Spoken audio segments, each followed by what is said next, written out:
Well, at one point, I guess around this time, they started actually using a nickname for you, the Black Widow. Yes, Izzo started that. He did. He started calling me that because he couldn't catch me, and they always said, I beat a murder case, and that's rare that anybody beat a capital murder case. You know, a murder case, period, really is very hard to beat. And so he started calling me that. He said because I was a woman that would dominate men, and he just started calling me the Black Widow. He started everybody calling me that. And he's the captain of the police force now, which he was my arresting officer, my last arresting officer. Okay, so business is growing and building up, and you're doing your thing. And I guess you were hiding the money through, I guess, cleaning services. I had a cleaning service. I did, and so I would literally fund my business with drug money, and I would literally file taxes on on it because I had a real business, you know, and I was making real money, just not cleaning. But I was cleaning up the streets. I was cleaning, but not. Well, then some years later, I guess you're around 33 years old.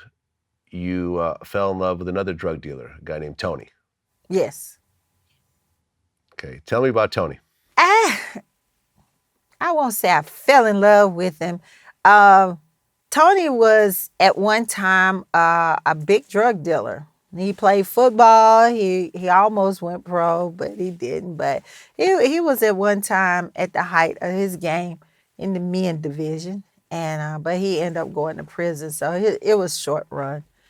And he had connections, and so I felt like by pairing up with him, we could be this super big drug couple.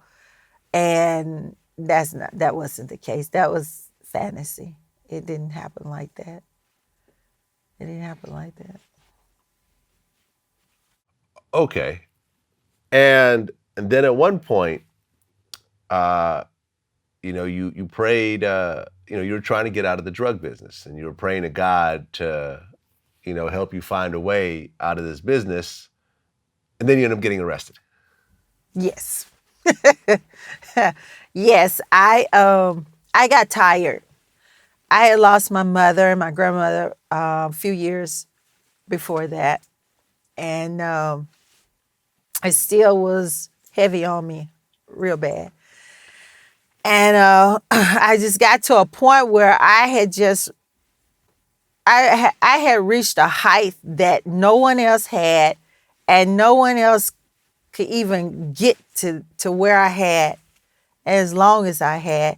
And I just got bored. I got tired of watching over my shoulder. I just got tired of the game, period. Because at the end of the day, the only one that's playing the game is me. I have conquered and knocked down all the other players and removed them off the board. So, as in growth, not as, physically doing anything to them. But it was nobody up there but me, and nobody on the board but me playing. So I just got tired of playing the game by myself and competing against myself.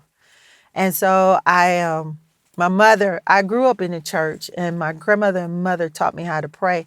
And so they say anytime you want something, you just, you pray and ask God for it. So I went home and I prayed and I asked him for a way out. And so I was asking him, like, how do normally when you're in a gang, I didn't call us a gang, I said a crew buzz. But when you're in a gang, you have a repercussion. So therefore, you can't really get out of the gang without consequences. So my question was to the Lord is, how do you get out when you are the repercussion? How do you get out? And I didn't know how to stop. It was like I thirst to sell drugs. It was something that I just had to do.